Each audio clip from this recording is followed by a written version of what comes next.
Tacloban City, Leyte. Isang karaniwang Lunes ng umaga noong June 22, 2026.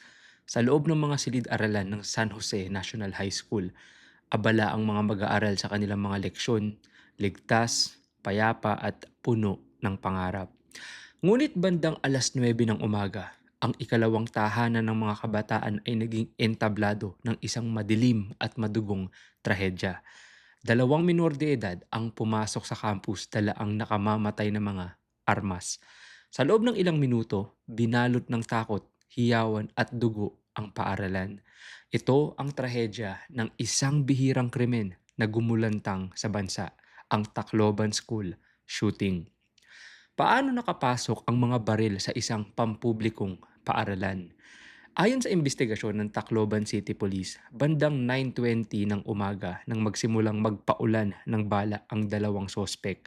Dahil isang gwardya lamang ang nakabantay sa maramihang pasukan at labasan, madaling naipasok ng mga salarin ng isang 9mm Glock semi-automatic pistol at isang kalibre 38 na revolver. Pumasok ang mga salarin sa dalawang silid-aralan habang nagkakagulo ang mga bata. Ayon sa investigasyon, mahigit 40 basyo ng bala ang narecover sa crime scene. Tatlong estudyante ang agarang nasawi. Si Chris Lawrence Fabian, 15 anyos at isang Boy Scout na bayaning humarang sa pinto ng silid upang protektahan ang kanyang mga kaklase.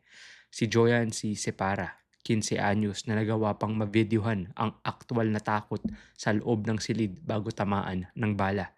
At si Ayesa Nicole Dazo, 14 anyos na nagawa pang itakbo palabas ng paaralan ngunit sa kasamaang palad ay binawian din ng buhay.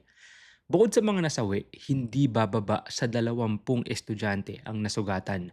Ang iba ay tinamaan ng bala habang ang iba ay nagtamo ng bali matapos tumalon sa mga bintana para lamang makaligtas. Mabilis ang naging aksyon ng mga otoridad. Ang isang sospek ay agad na na-corner at naaresto sa loob mismo ng paaralan sa tulong ng mga guro at estudyante. Habang ang ikalawa ay nahuli sa isang manhunt operation sa isang kalapit na bahay. Ang dalawang salarin ay mga kabataang lalaki na isang 14 anyos at isang 15 anyos. Sa inisyal na pagtatanong, bullying ang itinuturo nilang motibo sa kanilang marahas na aksyon. Natuklasan din na ang 9mm na baril ay pagmamayari ng isang pulis na tiyahin ng isa sa mga sospek na ngayon ay sumasailalim na rin sa investigasyon. Dahil ang mga sospek ay kapwa minor de edad, sila ay itinurn over sa mga government welfare officers.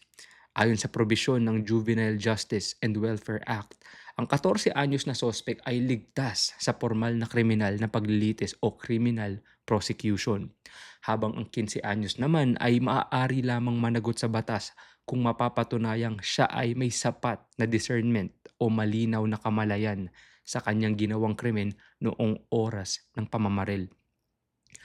Ang trahedyang ito sa Tacloban ay nag-iwan ng malalim na sugat at takot sa puso ng bawat magulang sa Pilipinas. Dapat bang litisin at panagutin ang mga batang salarin bilang mga adult na may husto ng gulang at kamalayan?